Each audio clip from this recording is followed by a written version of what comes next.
chegamos até os Estados Unidos na década de 1870. Não está faltando nenhuma região do mundo para a gente conversar, especialmente uma região que afete a gente. América do Sul. América Latina. Latina. O que aconteceu com a América Latina nesses períodos tão turbulentos aí? Então nós vamos ver a história da América Espanhola, a história brasileira, a gente vai ver depois melhor na próxima aula. O que acontece? Nós vamos ver em primeiro lugar como que era a organização da Espanha com respeito à América Latina, América Espanhola. Isso depois vai ter um grande impacto em como a colonização, a descolonização, desculpa, a independência vai acontecer. Nós vamos ver alguns ensaios de independência que nós tivemos, que não foram bem sucedidos. Vamos ver depois alguns antecedentes diretos das independências e depois como que foram as independências e depois a posterior fragmentação de toda a América Espanhola. Vamos começar a entender então como que funcionava todo o sistema de governo da Espanha aqui na América Espanhola. Obviamente, uma monarquia, quem comandava tudo aquilo lá, quem que é? O rei. E o rei tem os seus ministérios ali abaixo dele, economia, finanças, Ministério da Pesca, né? Sabe como que é, não? E ele tinha um dos conselhos dos ministérios ali, que era o Conselho Real e Supremo das Índias, que tratava basicamente das possessões espanholas no mundo todo. Abaixo desse conselho, você tinha três tipos de órgãos subordinados ao conselho. O primeiro era chamado Casa de Contratação, que era basicamente a parte econômica, né? Havia o pacto colonial, digamos, aqui entre Espanha e as suas colônias, e quem administrava todas as trocas de mercadorias e tudo isso era chamada Casa de Contratação. Mas o que acontece é que havia também o chamado vice-reinado. O vice-reinado, ele tratava basicamente nos lugares em que havia uma atividade econômica de interesse direto da coroa. Então, quando havia atividade econômica de interesse da coroa espanhola, eles estabeleciam em determinado lugar um vice-reinado. Qual é o vice-reinado que vocês lembram que existiu, por exemplo? Vice-reinado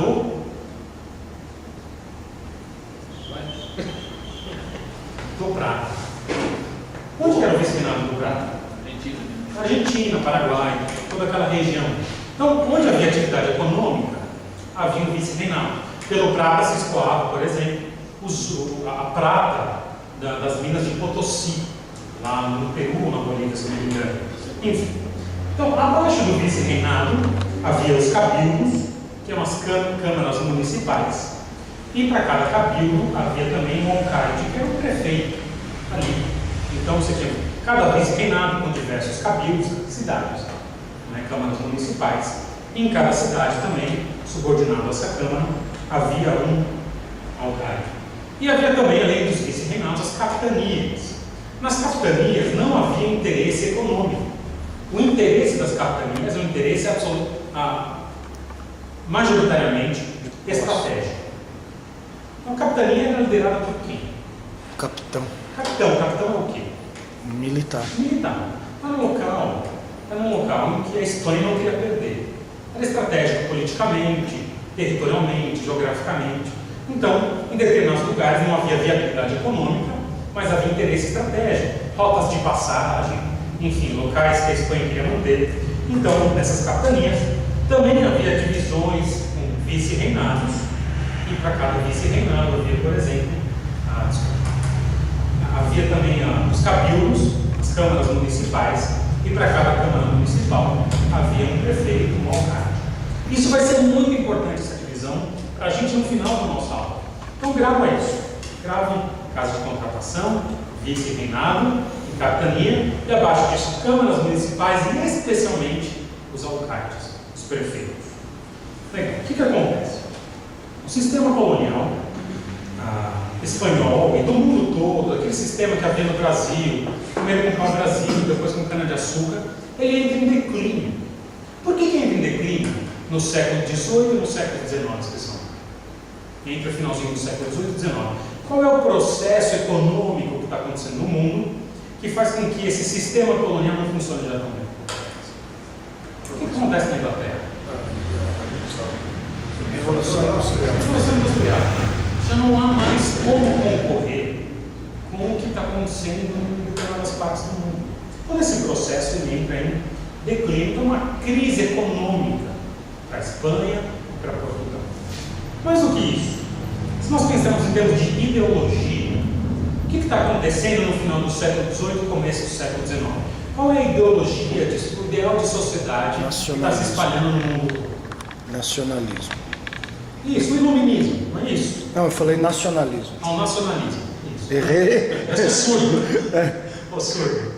Veja, o iluminismo se espalhou na França e os seus ideais, nós vimos naquele mapa no comecinho, eles começam a se espalhar no mundo e eles chegam ali, olha, isso aqui, década de 1830, já está todo mundo independente, mas se você olhar um pouquinho antes, já no final do século XIX, aqui na América do Sul, alguns pequenos territórios aqui e ali, em que há ideais da Revolução Francesa, e as iluministas, de certa forma, que estão chegando aqui na região. Então, há uma crise ideológica. Mais do que isso, no Brasil, quando que as universidades surgiram?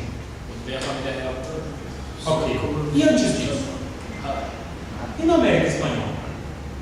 Teve antes? Teve antes. Uma das estratégias da Espanha era ter universidades. O que acontece numa universidade além do pessoal acabar a aula e fazer festa?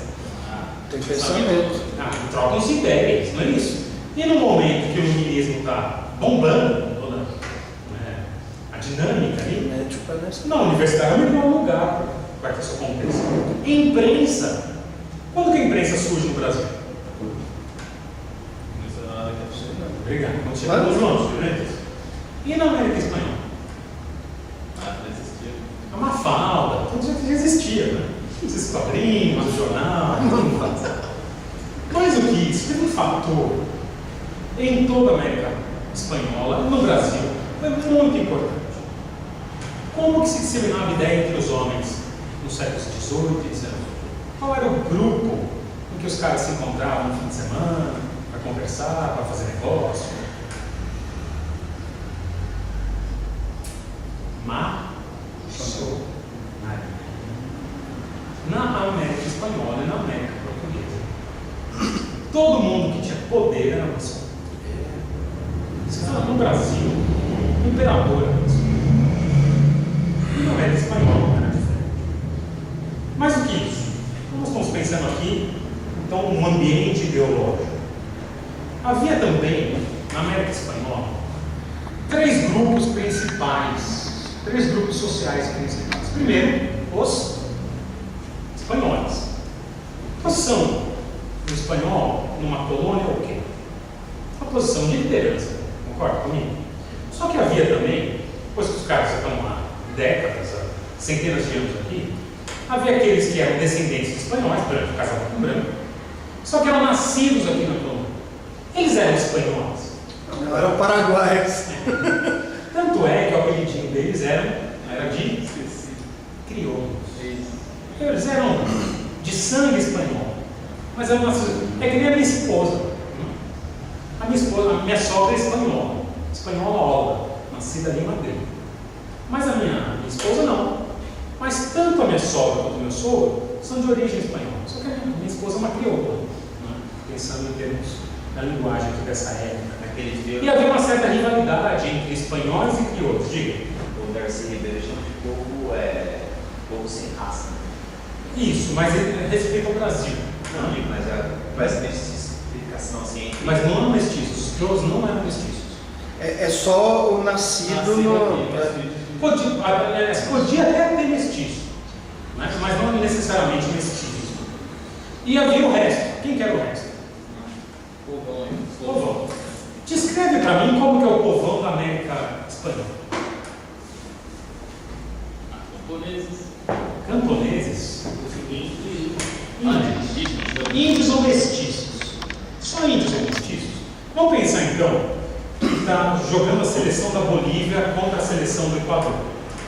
Jogo. Tudo igual? Seleção da Bolívia contra a seleção do Equador. Descreve como é a seleção da Bolívia. Índios. E a seleção do Equador? É diferente. Pode ter índio? Pode. O que mais que tem na seleção do Equador? Tem negros. Então, nem sempre a dinâmica é a mesma. Mas assim, na seleção do Equador você consegue ver negros jogando. Mas a da Bolívia, você fala, não, a da Argentina não. Você vê. Oi? Até alguns brancos no Equador. Brancos, sem dúvida. Na Argentina você pensa, na Bolívia, sem dúvida. Todos esses estão essa mistura. O que acontece com todos esses fatores ideológicos, econômicos, políticos e tudo mais? No final do século XVIII, começa a haver uma insatisfação nos países de toda a América Latina e no Brasil. Ideais revolucionários circulando no mundo todo.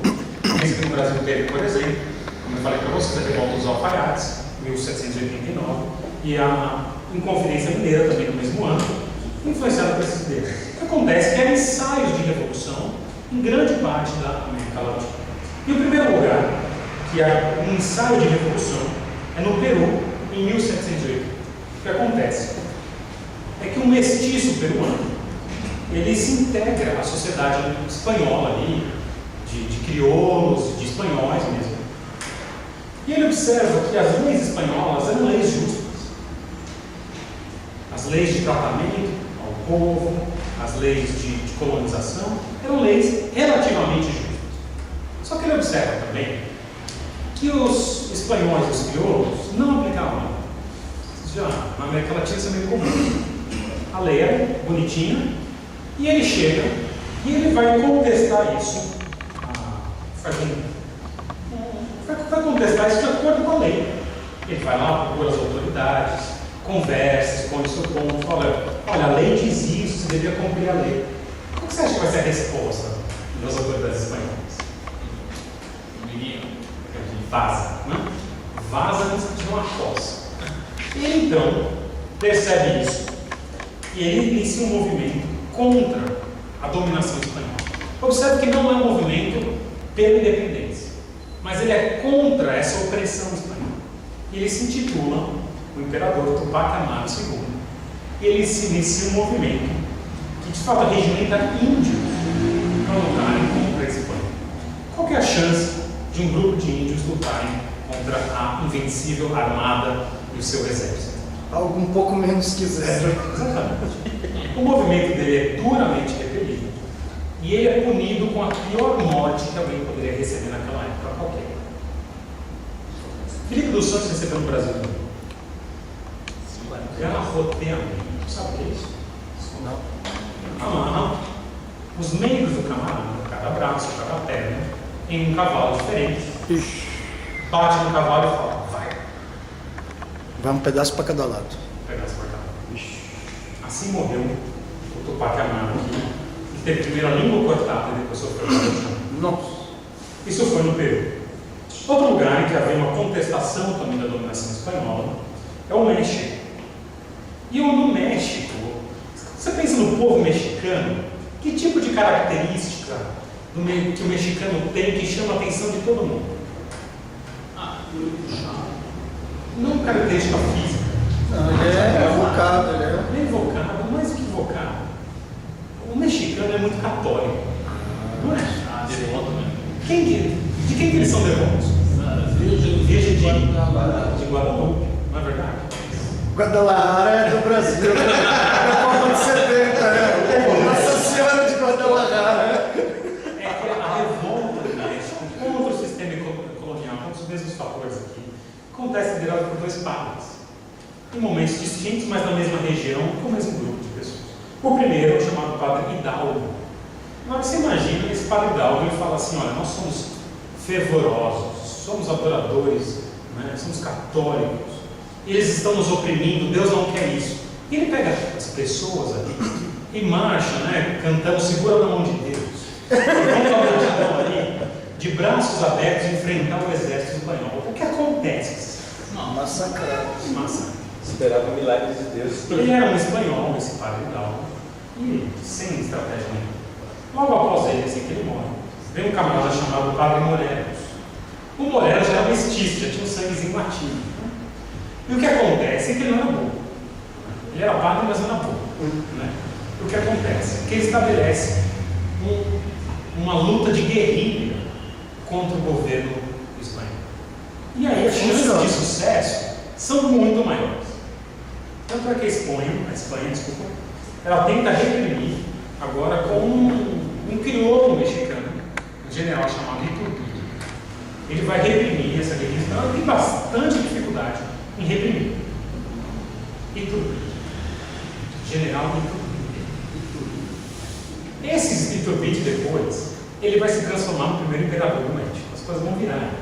Mas ele reprime o grupo ali do Morelos. Mais uma vez, a Revolução Móvel do México. Chega agora a ideia aqui de uma outra região muito falada nessa semana, que teve quase uma independência aqui, que ela quase aconteceu, que é a nossa grande Venezuela.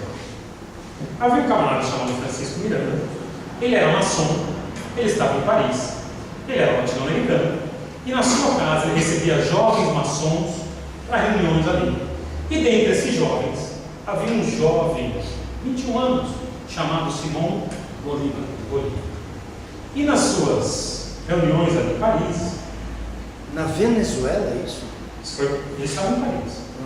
E eles vão depois para a América Latina, para a Venezuela, iniciam ali um movimento de independência. Em 1811 eles vencem o exército espanhol e declaram a independência da Venezuela. Sabe Que ano foi isso? isso? 1811. Essa independência durou? Por que não? A sociedade não tinha estrutura. Não. Essa é a coisa mais inusitada da história. Ocorreu um grande terremoto em Caracas e desestabilizou completamente a força revolucionária. Depois, Francisco Miranda é traído, inclusive por Bolívar, e ele entrega os espanhóis retomam ali o governo ali da região da Venezuela, e o Bolívar vai arejar um pouco a cabeça, né? Foge e vai arejar a cabeça. Onde que o Bolívar poderia ir arejar a sua cabeça? Gente, onde que alguém vai no mundo arejar a sua cabeça? Na França. Na Jamaica. É isso, a carta da Jamaica, que vai ter Tem que arejar a cabeça. Desde aquela época, as coisas não mudam. E a partir daí, então, nós vamos ter, com o Bolívar, movimentos bem mais sérios de independência, que vão ser um sucesso. Ele deve ter inventado isso lá na Jamaica, né? Fazendo os seus movimentos independentes ali. Ele virou Vamos ver. Olha aqui os camaradas. Esse aqui é o padre Dalgo. Fecha a cara, faz cara de mal. Veja, esse aqui é espanhol. Esse aqui é indígena. Olha lá. Está equivocado. Esse mapa infelizmente está em branco. Mas aqui é a América. Não se preocupa, não. América Portuguesa. Automático.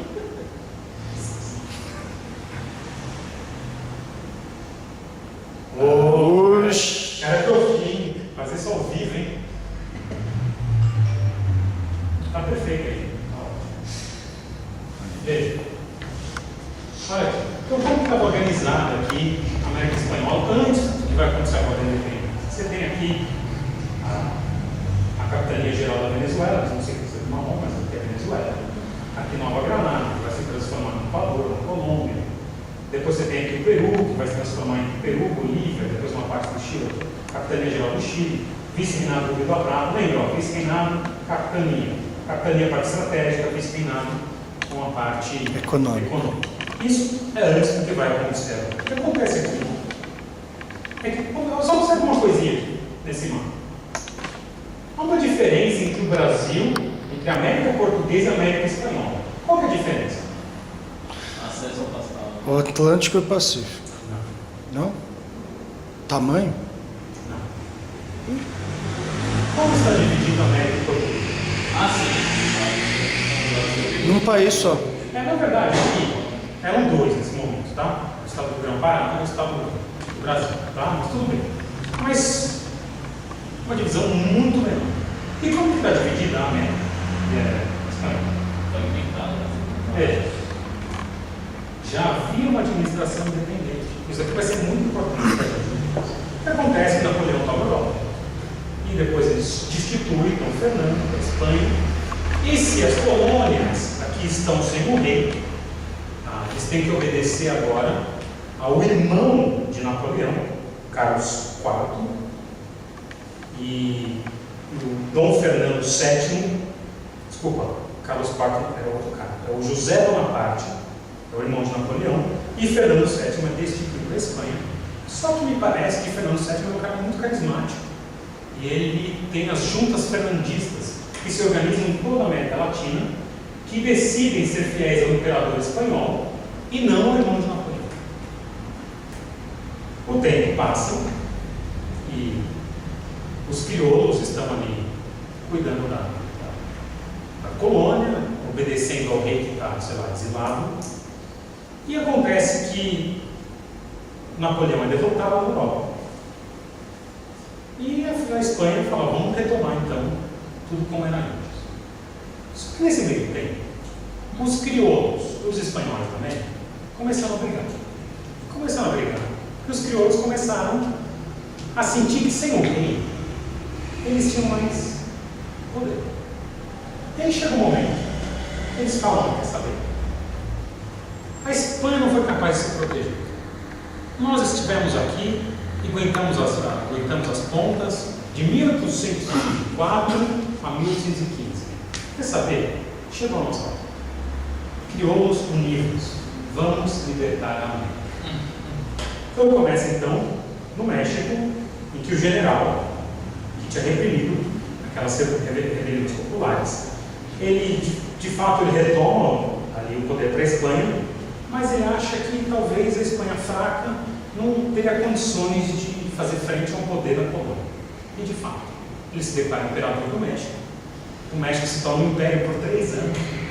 E depois de 3 anos, as elites mexicanas se revoltam contra o imperador, matam o camarada e o México vira uma república. Mas o México se torna independente, mais uma vez, com o general Agustín Iturbide. Depois do México, isso aconteceu por volta do ano de 1818, 1821, um dia depois, mas tivemos uma independência aqui nessa região. Ela foi única, no ano de 1811. O que tem nessa região? Tá. Oi? Tá. Prata? O que fica aqui nessa região? Não. Paraguai. Em 1811, o Domingos França, Gaspar Domingos França, ele comanda uma luta de independência. Contra quem luta o Paraguai? Contra o Brasil.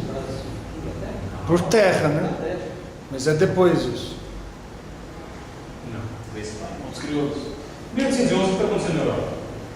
1811. 811. Quem manda na Espanha? França. José Bonaparte. Então, a Espanha.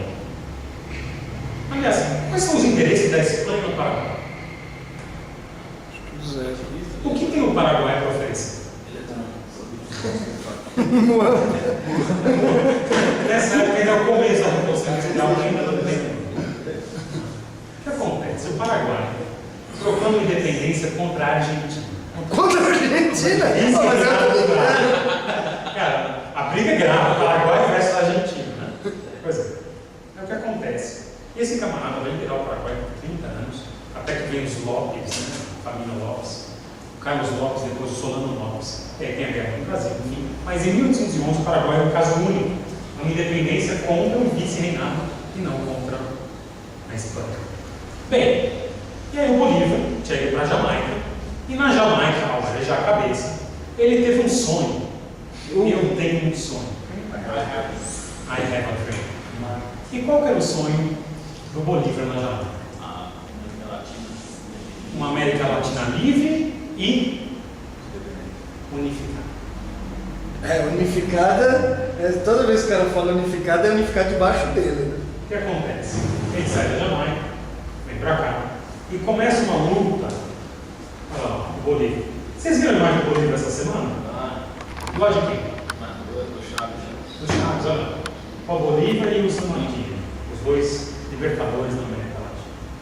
E ele vai descendo. Deixa eu ver se eu tenho imagem. Tinha uma imagem. Ele vai descendo e vai libertando país a país, aqui de cima para cá, enquanto o San Martín liberta a Argentina e vai subindo aqui. Muito interessante, então, o Bolívar, ele liberta países como a Colômbia, como a Venezuela, enfim. Ele tem um papel muito importante, enquanto o San Martín ele liberta mais aqui ao sul, Argentina, Chile, depois eles se encontram aqui na Bolívia, e eles fazem na Bolívia, se eu não me engano, desculpa, no Peru, a Conferência de Guayaquil. Então, eles estão libertando um monte de países, e os dois têm um sonho da América Latina ser independente de ser único. A diferença é que o San Martín acha que a América Latina devia ser uma monarquia, e o Bolívar acha que devia ser uma república. Quem vence essa conferência? Conferência é só os dois. Conferência. Muito bem, Bolívar ganha. Legal. Eles conseguem então deixar tudo isso aqui independente, não vale a pena entrar em detalhes. É uma luta militar. E a pergunta que eu tenho para vocês é a seguinte: o que muda na América Latina com a independência? Em termos de. O que muda na região? Política, economia, sociedade. Tem que começar a se desenvolver. O que muda? Nada. Nada? Nada muda. Troca os espanhóis pelos crioulos. Houve participação popular nas independências? Claro que houve. Mas quem comandou todo o processo de independência? Bucha de canhão. Foram Bolívar e San Martín, usando quem? Não. Melhor no começo da apresentação. A maçonaria? Quem que ele usa? Quem que eles usam? Os alcaides. Eles mobilizam a população a partir do grande líder regional ou municipal. Pergunta: há um fenômeno latino-americano relacionado diretamente a todo esse processo de independência e ao grande poder dos alcaides. Qual é esse fenômeno? Até hoje. Alguém já ouviu falar de caudillismo? Que? Caudillismo. São os caudilhos, os grandes líderes que mobilizam a população. Aquele homem que se coloca acima de todos ali. Aquele que tem um dedo a menos. Pode fazer a piada. Olha que interessante. Aqueles alcaides do começo, eles vão ajudar o San Martín, Simão Bolívar, mobilizam a população, tudo sob controle, e proclamam todos juntos a independência da América Latina. Por que a América Latina não se torna um único país como queriam os seus líderes que fizeram a independência? Não tinha estrutura para. Em primeiro lugar, se você observar os territórios aqui, eles meio que parecem um pouco com as divisões espanholas, concorda? Não houve muita mudança. Segundo, se você tem um governo central único, como tinha o Brasil, por exemplo, o que acontece com o seu poder local? Você chegar no rei é fácil. Agora, se o seu país é um Paraguai e você é um alcaide ali, você chegar no presidente é mais fácil. Os alcaides não querem que haja uma república única, uma monarquia espanhola ou hispana aqui na. Porque isso ia significar rebaixamento da posição deles. Enfraquecer o poder, sem dúvida. Legal. Essa foi então a independência da América Latina. Só tem algumas lições da independência da América Latina para a gente que vão bater no jeito que a igreja se estabeleceu na América Latina até hoje. Vamos lá. Em primeiro lugar, nós não somos uma região que está imune às ideologias. Aliás, a América Latina, ela tem uma tendência a absorver ideologias de fora. Essa tendência nunca mudou. A América Latina não se tornou um foco de ideias, sempre absorvendo e adaptando as ideias de fora. Né? As ideologias, a apropriação das ideologias foi seletiva. Pensa no liberalismo. A ideia do liberalismo, em termos de igualdade, de voto, por exemplo, não é para todo mundo. E na América Latina, meu caro, a coisa não funcionou assim. Além disso, a ideia, já falei isso, de absorver as ideias de fora e não uma projeto de ideias. A participação popular na América Latina sempre foi muito controlada pelas lideranças. Muito controlada. Não queremos um povo forte. Dessa forma, há uma distância histórica entre povo e classe política. Perceberam isso? No Brasil, um livro do Raimundo Fauro, Os Donos do Poder. Leia esse livro, muito bom, muito interessante, que fala disso. Uma elite burocrática, sempre governando os países. Você não sabe nem uma dinastia sabe, é mais ou menos. A separação entre países, ela seguiu mais o projeto espanhol. Não é uma separação cultural. Se você olhar na América Latina, há um compartilhamento cultural muito amplo. Uma identidade cultural que sobrepuja as fronteiras estatais. Vamos lá agora pensar no Evangelho na América Latina, como isso impactou. Isso é importante para a gente passar. Em primeiro lugar, o Evangelho sempre foi considerado na América Latina como uma ideia de fora. Uma ideia que tinha uma ideia de povos anglo-saxônicos. Mesmo assim, houve uma apropriação do conteúdo do Evangelho, mas não só do conteúdo do Evangelho. Uma apropriação das formas com que se prega o Evangelho. O pastor Marcos falou de missionários que trazem roupa, costumes das suas nações, e na América Latina isso encontrou eco. Por quê? Porque sempre foi assim. Com outras ideias que não eram Evangelho, também aconteceu isso. As instituições que foram colocadas aqui sempre vieram de fora. E na América Latina aceita como natural. Né? Nós somos colônia. E como colônia a gente aceita o que vem de fora. Interessante isso. Segundo lugar, a apropriação seletiva de aspectos do cristianismo, roupas e templos.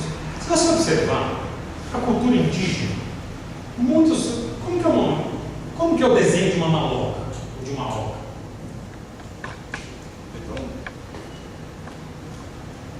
Como que é a exposição de pessoas dentro de uma oca, de uma maloca? Vamos geral. Qual que é o formato? Redondo? Redondo.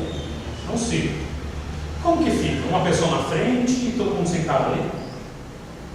Não é um Distribuído. Ok. Como são, então, vocês são uma cultura, então, indígena. Tá? Como que é uma igreja na América Latina?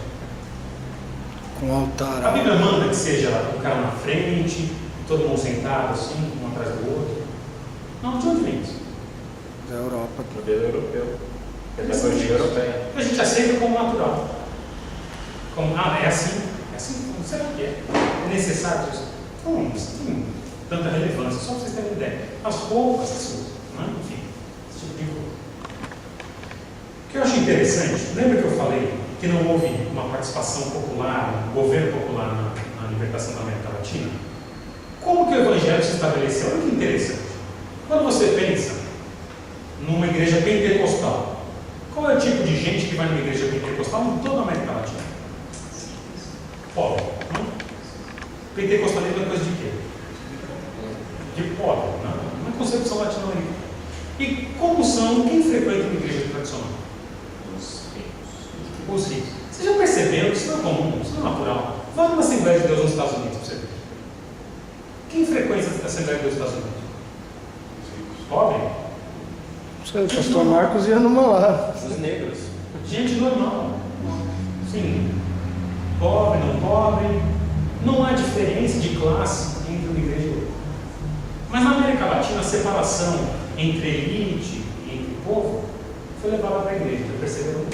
E com as suas implicações teológicas, as manifestações rituais.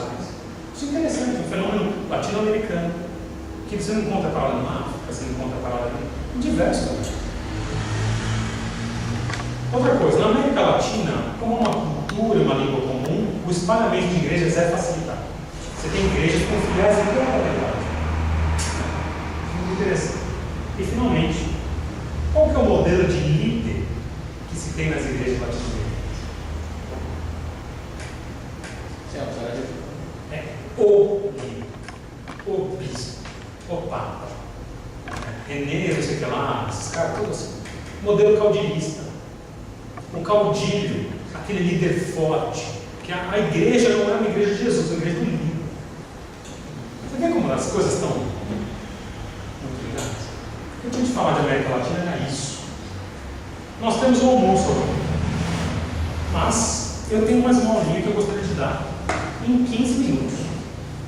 O que vocês acham? O que eu vi? Só se for 15 minutos mesmo. Estação da secretaria. Quem vai marcar 15 minutos? Eu estava no meio, não problema. Brincadeira.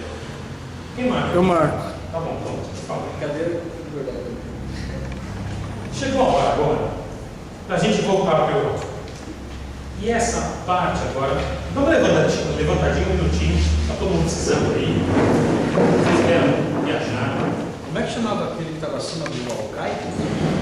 Aí é uma. Cabildo. É uma Câmara Municipal. Tá? É onde faz a parte jurídica, a parte executiva. Al-Qaeda. É um cabildo de empregos. Viu? A terra do João Ivo, Cabildo é uma criança. É cabildo romano. Então, vocês podem ficar de pé e começar. Nós vamos conversar sobre a revolução, a segunda revolução industrial e os seus impactos no mundo. Sim, em primeiro lugar, as questões financeiras, mas em segundo lugar, no espalhamento do Evangelho para todo mundo. Se tem algo que foi relacionado à expansão do Evangelho no fim do século XIX, foi a segunda revolução industrial. E isso foi muito bom por um lado e foi muito complicado por outro. Vocês vão ser capazes de Pedro, julgar. localiza em termos de data a primeira e a segunda. Calma, nós veremos isso. Desculpa aí. Mas tudo bem, a primeira revolução industrial de 1730 a 1850, e a segunda de 1830 100 anos em diante, depois. até 1970. Tá. Tá? Então, elas se sobrepõem, mas nós estamos falando principalmente da segunda metade do século XIX. Bem, quais são as ideologias reinantes no mundo até este momento? Daquele quadro primeiro lá, tradicionalismo e o liberalismo. Isso. Pensamos aqui, até 1870, nós temos o tradicionalismo e o liberalismo, especialmente econômico. O que acontece agora é que, aos poucos, o liberalismo econômico se torna mais importante que o liberalismo político. Ou seja, na hora de fazer negócio, todo mundo é livre, mas na hora de mandar, quem manda aqui sou eu. Então, é mais ou menos essa ideia que acontece aqui no segundo momento. Então, veja, o que uma indústria precisa mesmo? Matéria-prima, mão de obra, Capital. capital de giro, Começar do começo. Dinheiro, capital, matéria-prima, mão de obra e mercado. e mercado. Vamos ver então como isso se processou na primeira e na segunda revolução industrial de forma concreta. Na primeira, nós tínhamos visto o capital vendendo até para a Holanda. Agora, meus caros, há um sistema bancário desenvolvido, interligado nos grandes países do mundo. Na Inglaterra, na França, na Rússia, na Prússia. O sistema bancário começa a se desenvolver. Há todo um sistema de investimentos, de bolsa de valores, a coisa realmente bem mais desenvolvida. Além disso, a mão de obra vinha na primeira vez na urbanização. Nós vimos que a Inglaterra era o país já mais urbano do que rural.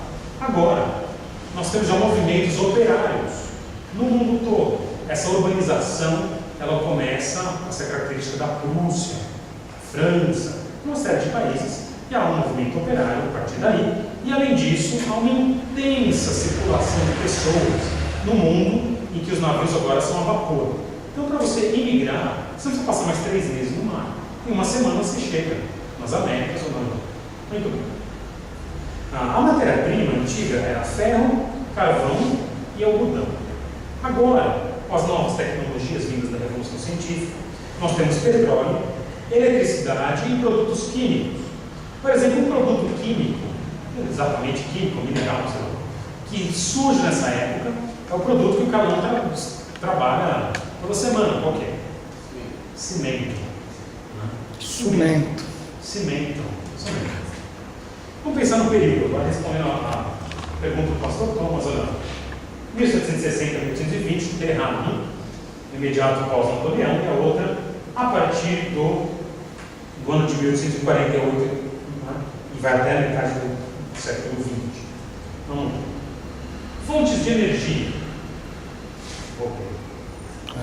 Na primeira era o carvão, e agora nós temos petróleo e energia Eu acho elétrica. que isso aí é o fator marcante aqui. Isso vai mudar o mundo. Petróleo e energia elétrica vão mudar o mundo. Petróleo específico.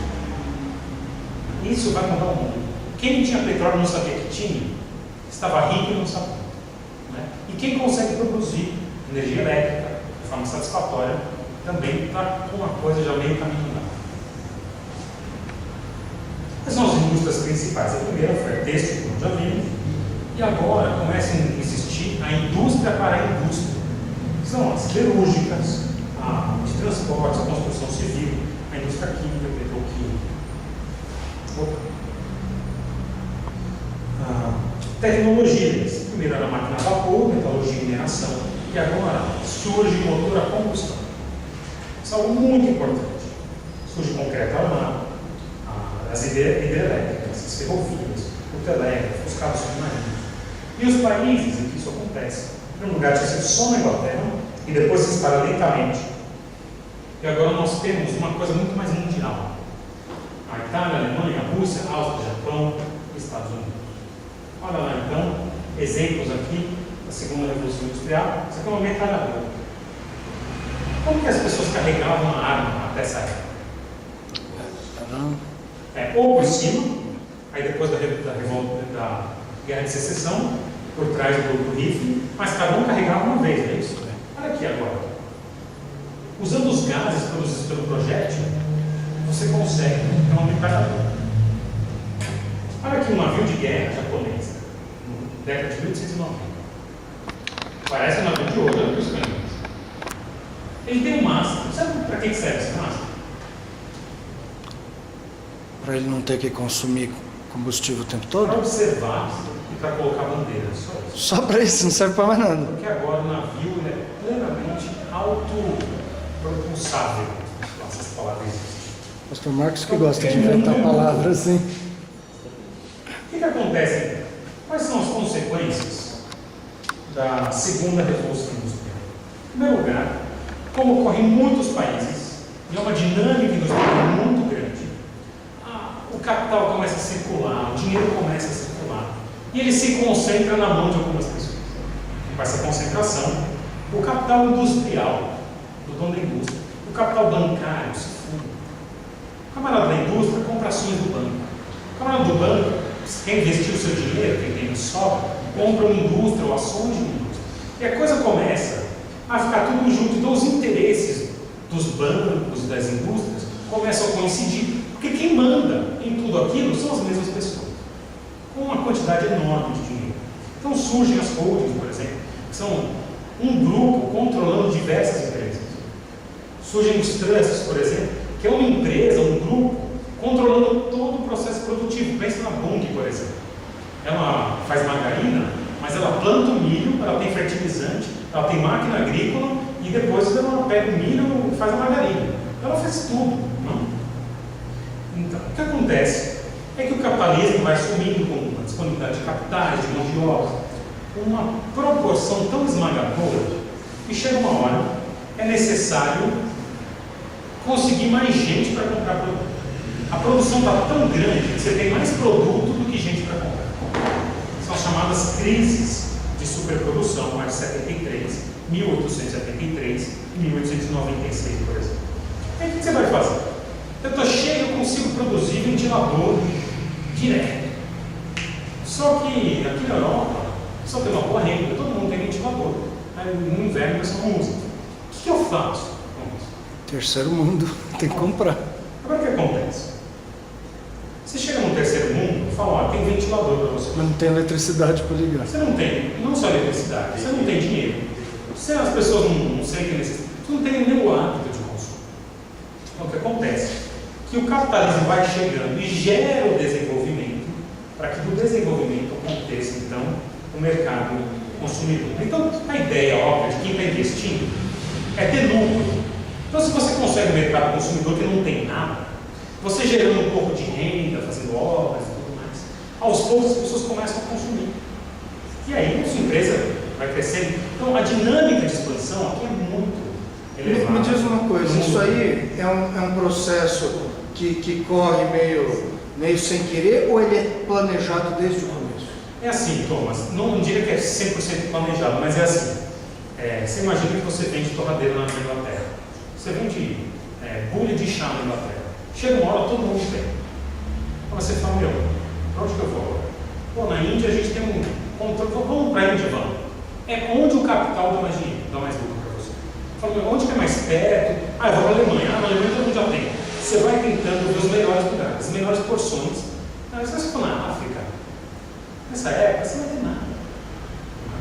Você precisa levar a civilização. Então tem que eles vão investir. vendo e selecionam os melhores lugares. Então, o capitalismo é sempre assim. Hoje, assim. Onde que é o melhor lugar que a gente está, que a gente consegue mais lucro com menos investimento?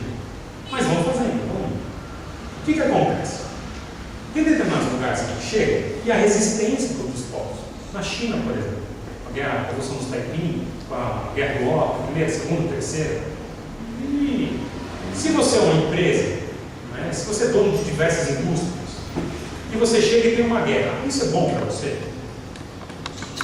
Depende. Depende do que você produz. Pode ser que você venda armas. Não é verdade? A indústria bélica vale a pena. Uma revoltinha aqui, ali, ó. Você vende um rifle. É interessante isso. Então, para onde essas empresas vão? Com esse monte de gente com dinheiro querendo investir, então há uma transformação nos lugares. O que acontece com essas revoltas? Em alguns momentos, esses grupos capitalistas se sentem desprotegidos. Você não tem, você vende arma, mas você precisa de soldado às vezes.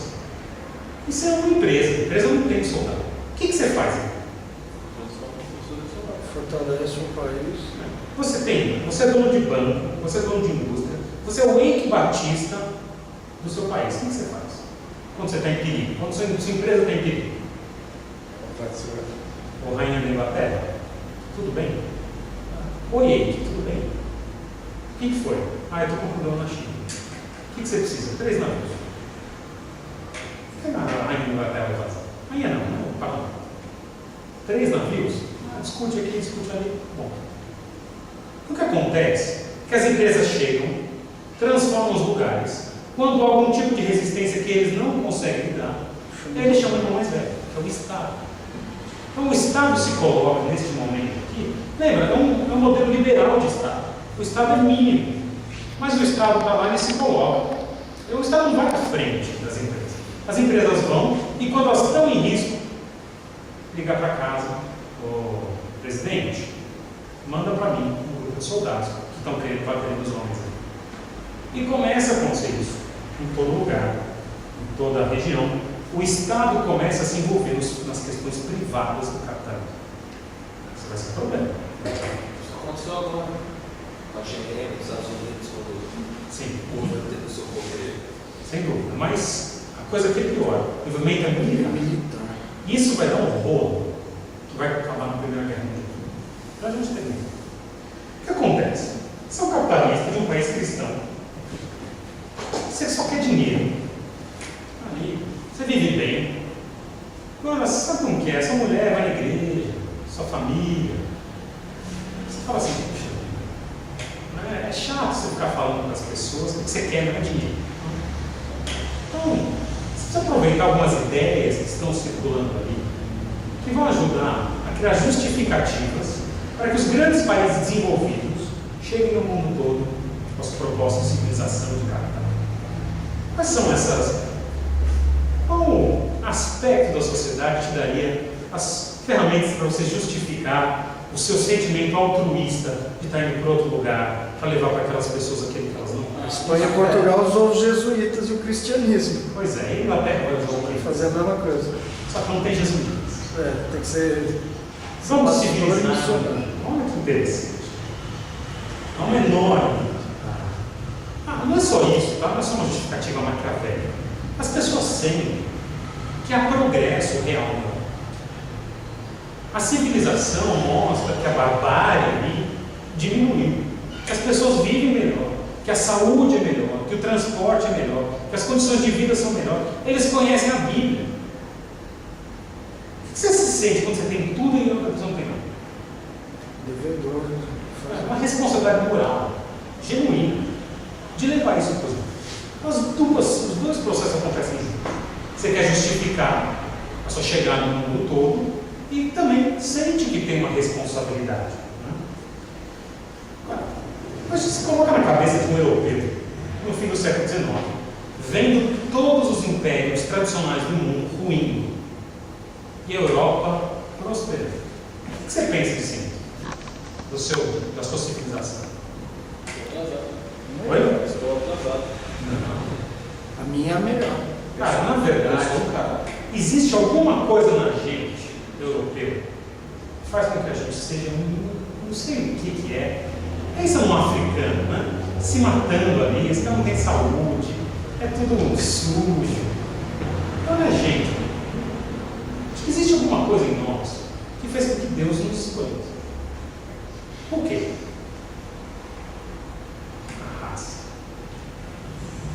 Então surgem as ideias racistas da superioridade do homem branco.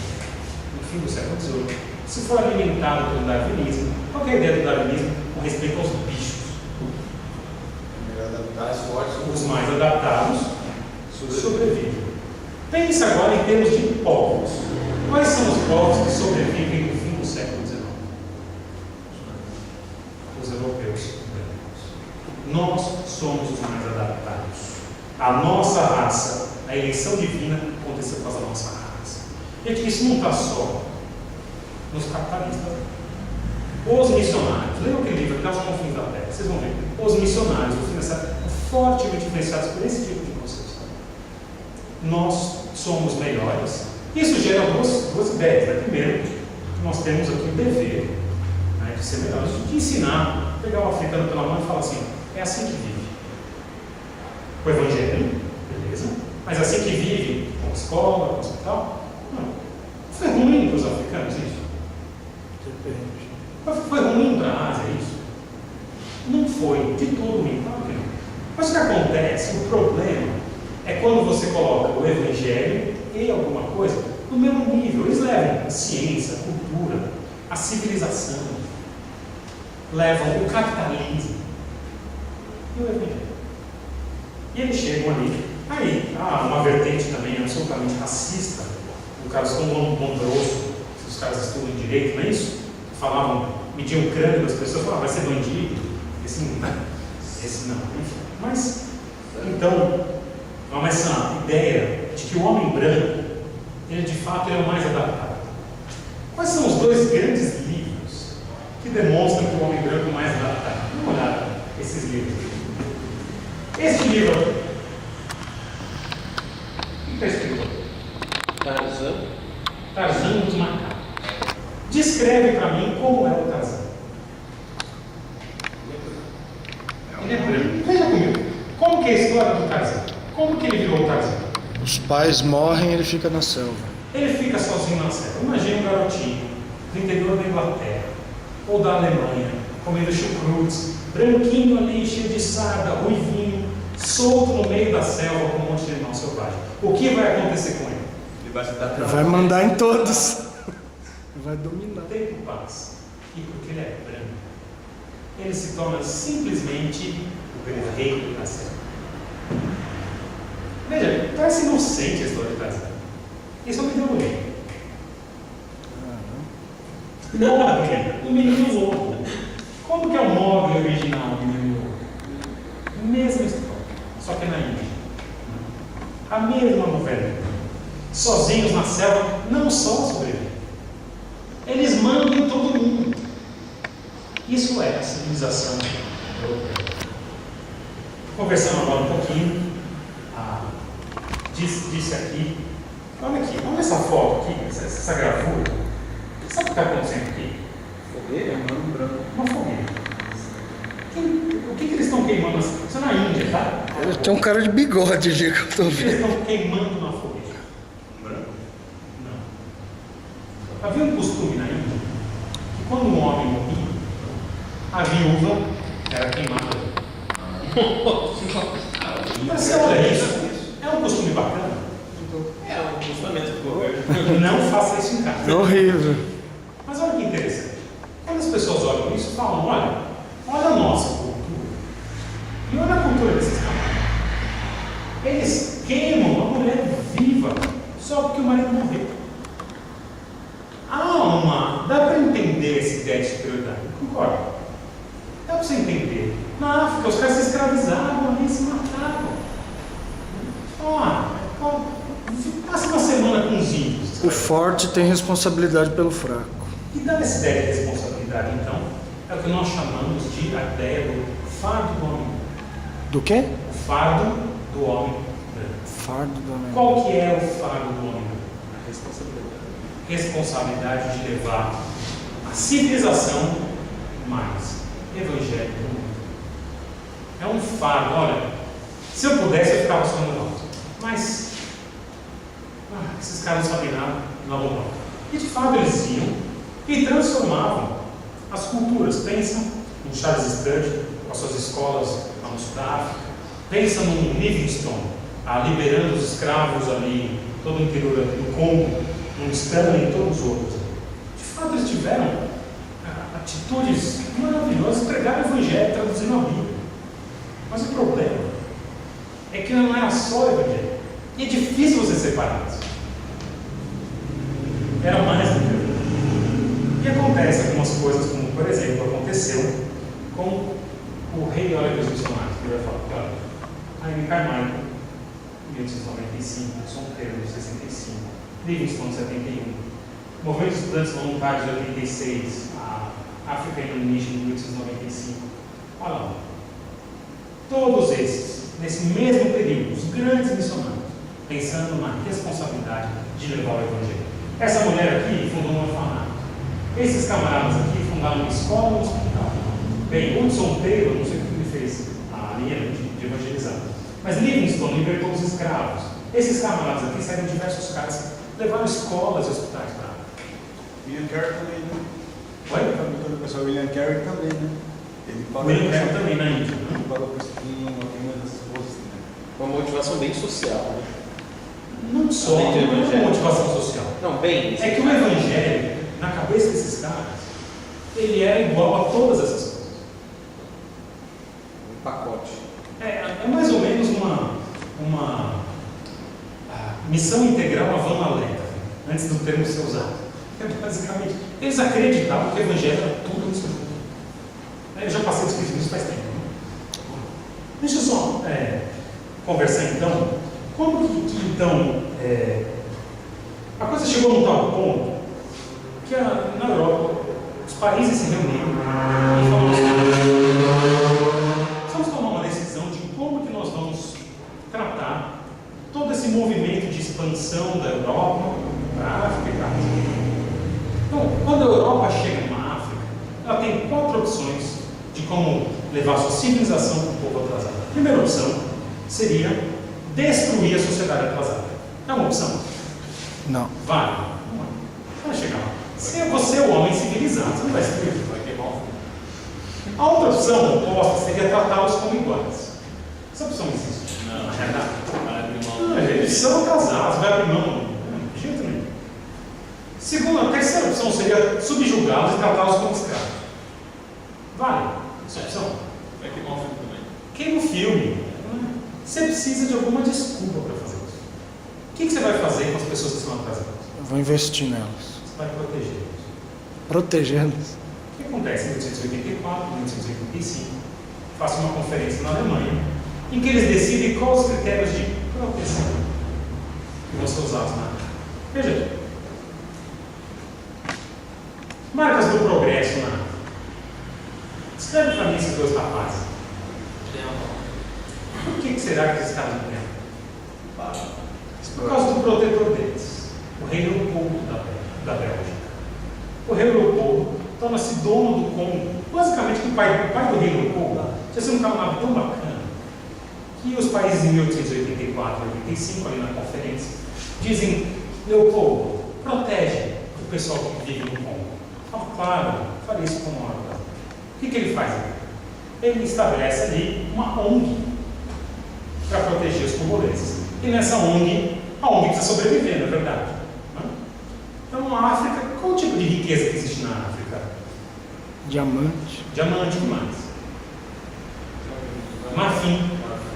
E ele estabelece para os seus protetorados, amigos, para que as pessoas aqui me protejam, uma pequena cota de marfim de diamante, que eles deverão retribuir em pagamento aos serviços que a ONG do Rei do Povo está prestando para os africanos. Aí acontece que esses garotos aqui, eles não trouxeram sua cota. Não conseguiram achar o marfim. Então eles pesam lá, faltou 100 gramas. Quanto pesa a sua mão? 100 gramas? Ok. A sua mão é do marfim. Agora todo mundo corre atrás de marfim. Veja, isso calcula-se por morte por volta de 20 milhões de pessoas em todo o mundo. 20 milhões de pessoas. No Congo? No Congo. Só no Congo? Só no Congo. Esse foi o pior caso, né? Isso provoca até desconforto na França, na Alemanha, outras potências. Enfim, 20 milhões. Tem um livro chamado The Heart of Darkness, que trata desse episódio aqui. Foi o livro que inspirou o livro Apocalipse, o filme Apocalipse Now, né, que é sobre a guerra do Vietnã, mas é alguém que vai navegando nessas águas aqui do Rio Congo, enfim. O que acontece então? Quais são as consequências? Olha aqui, a ideia de superioridade do migrante. Quem são esses camaradas aqui? Só o exército britânico É o exército britânico. Onde eles estão? no Egito. No Egito. Impressionante. Olha. O que acontece é que há consequências políticas e militares aqui com todo esse processo de expansão da civilização europeia. Esta é a África antes da conferência de 1884 e 1885. Veja, quem que domina a África? Olha, o Império Francês aqui em cima, os espanhóis aqui, os britânicos aqui, né? Português. Aqui, ó, o Egito, relativamente autônomo. Olha o que acontece em 20, 30 anos. Esta se torna a África. Essa parte aqui é inglesa, essa parte aqui é portuguesa, essa parte aqui é alemã, essa parte toda aqui é francesa. Eles simplesmente estabelecem as suas proteções ali na África. Não precisa colocar não, Macron, eu já vou avançar.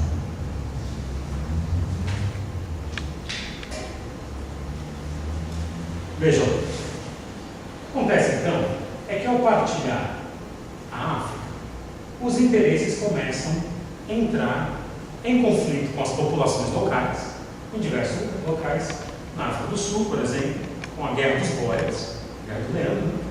Então, entre a Inglaterra e a população de descendência holandesa da Inglaterra, os Boeres. Depois você vai ter na Índia, com a Guerra dos Sipais e tudo mais, a revolta dos Taiping, dos Boxers, Zulus e Boers, por exemplo, na África. Então, são guerras entre os novos impérios e as populações tradicionais. São guerras chatas, ruins, morre um monte de gente, né? Morrem 200 mil Zulus aqui nessa revolta dos Zulus, e a população britânica fica absolutamente chocada quando chega a notícia que 7 bravos soldados britânicos morreram nessa época. Então foi uma coisa assim, um choque para toda a nação. Então, mas 200 mil Zulus, eles são africanos, né? Estão acostumados a isso, esse negócio de morrer. Né? Esse negócio de O morrer. grande problema vai começar a acontecer quando se partilha, especialmente na África, é quando os interesses dos países europeus começam a entrar em conflito nas regiões em que eles estão. Então, por exemplo, na Guerra dos Boeres, a Alemanha apoia os caras os descendentes dos holandeses. E aí, a Inglaterra está lutando e começa a gerar uma animosidade aqui longe ali da Europa, mas entre a Inglaterra e a Alemanha. Depois, ali no Congo, a situação ali fica tão grave que a França e a Alemanha se colocam contra a Bélgica naquela situação que nós conversamos agora há pouco. Depois nós vamos ter ali no Canal de Suez um conflito, ou pelo menos uma animosidade entre França e Inglaterra. Só para não perder o costume. Na questão do Marrocos, que foi crucial, França e Inglaterra se alinham contra a Alemanha. Então lembra que o capital foi chegando nesses lugares lá. O capital foi chegando. Quando houve algum tipo de problema, né, então os estados chegaram, e depois que os estados chegaram, há diferentes conflitos ali entre os diferentes estados. O que acontece com a Primeira Guerra Mundial é que esses conflitos aqui, imagina, você lutou contra um alemão na África do Sul.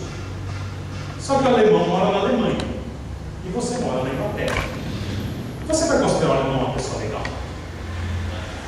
Claro que não. Esses conflitos, eles vão transbordar com o passar do tempo e vão ficando cada vez mais próximos, até que eles vão chegar aqui na região dos Balcãs.